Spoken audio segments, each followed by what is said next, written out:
Crônicas do Amanhecer. Por Feijão, Centro Espírita Allan Kardec de Balneário Gaivota. Balneário Gaivota, 7 de junho de 2025. Netflix aborda política e religião em Apocalipse nos Trópicos. A Netflix anunciou o lançamento de Apocalipse nos Trópicos, um novo documentário da cineasta brasileira Petra Costa, amplamente conhecida por Democracia em Vertigem. O novo projeto vai explorar a crescente influência de líderes religiosos na política brasileira. Quando uma democracia termina e uma teocracia começa, questiona a sinopse. Na produção, Petra utiliza uma narrativa poética para analisar a relação entre o movimento evangélico e a crise política no país, além de explorar detalhes de figuras proeminentes neste cenário, como o presidente Lula e o ex-presidente Bolsonaro. O objetivo é emergir nas complexidades da democracia que enfrenta desafios severos, incluindo questões globais. A obra documental ainda descreve um famoso televangelista brasileiro, retratado como um pastor maior que a vida, que parece manipular Bolsonaro como um mestre de marionetes. A abordagem expõe a teologia apocalíptica que motiva os principais protagonistas do movimento. Sobre religião e política, Allan Kardec aborda o fato na Recita Espírita de março de 1863 sob o título de Falsos Irmãos e Amigos Ineptos. Passemos assunto ainda mais grave, os falsos irmãos.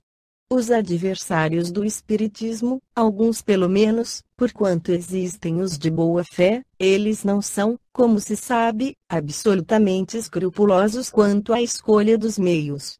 Para eles tudo vale na guerra, e quando não se pode tomar a cidadela de assalto, mina-se-lhe as bases. Na falta de boas razões, que são as armas leais, vemo-los diariamente despejar mentiras e calúnias sobre o Espiritismo. A calúnia é odiosa, eles bem o sabem, e a mentira pode ser desmentida. Assim, procuram fatos para justificar-se. Mas como achar fatos comprometedores entre gente séria, se não os produzindo por si mesmos ou pelos afiliados? O perigo não está no ataque aberto, nem nas perseguições, nem mesmo nas calúnias, como vimos. Está nos artifícios ocultos empregados para desacreditar e arruinar o Espiritismo por si mesmo. Consegui-lo? É o que vamos examinar.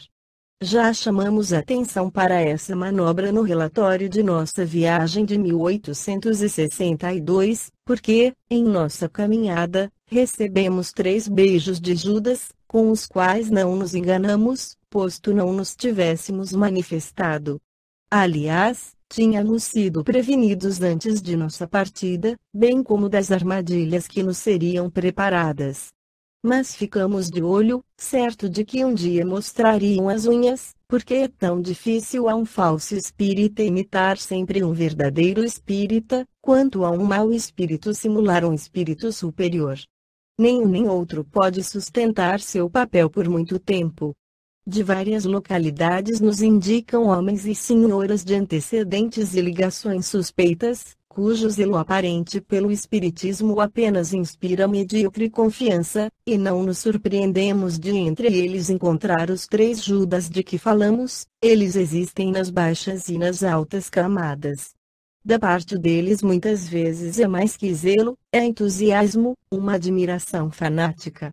Em sua opinião, seu devotamento vai até o sacrifício de seus interesses e, não obstante, não atraem simpatias, um fluido malsão parece envolvê-los, sua presença nas reuniões lança um manto de gelo. Acrescente-se que os meios de subsistência de alguns é um problema, sobretudo no interior, onde todo mundo se conhece.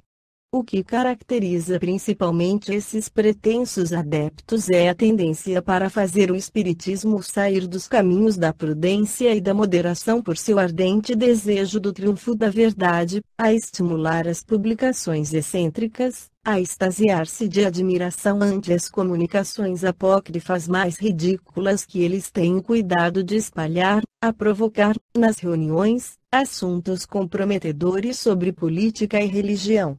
sempre para a vitória da verdade que não pode ficar sob o velador. Seus elogios aos homens e às coisas são incensórios de arrebentar, são os ferrabras do espiritismo. Outros são mais adocicados hipócritas. Com um olhar oblíquo e palavras melosas sopram a discórdia enquanto pregam a união. Colocam em discussão, com habilidade, questões irritantes ou ferinas, assuntos de natureza a provocar dissidências. Excitam uma inveja de preponderância entre os vários grupos e ficariam encantados se os vissem a se apedrejarem e, em favor de algumas diferenças de opinião sobre questões formais ou de fundo, geralmente provocadas, erguerem bandeira contra bandeira. Alguns, ao que dizem, fazem enorme aquisição de livros espíritas, de que os livreiros mal se apercebem, e uma propaganda intensa. Mas, por efeito do acaso, a escolha de seus adeptos é infeliz. Uma fatalidade os leva a procurar de preferência gente exaltada, de ideias obtusas, ou que já deram sinais de aberração. Depois, ao estourar um caso que deploram gritando por toda parte, constata-se que essa gente se ocupava do espiritismo, do qual, a maior parte do tempo, não entenderam uma palavra.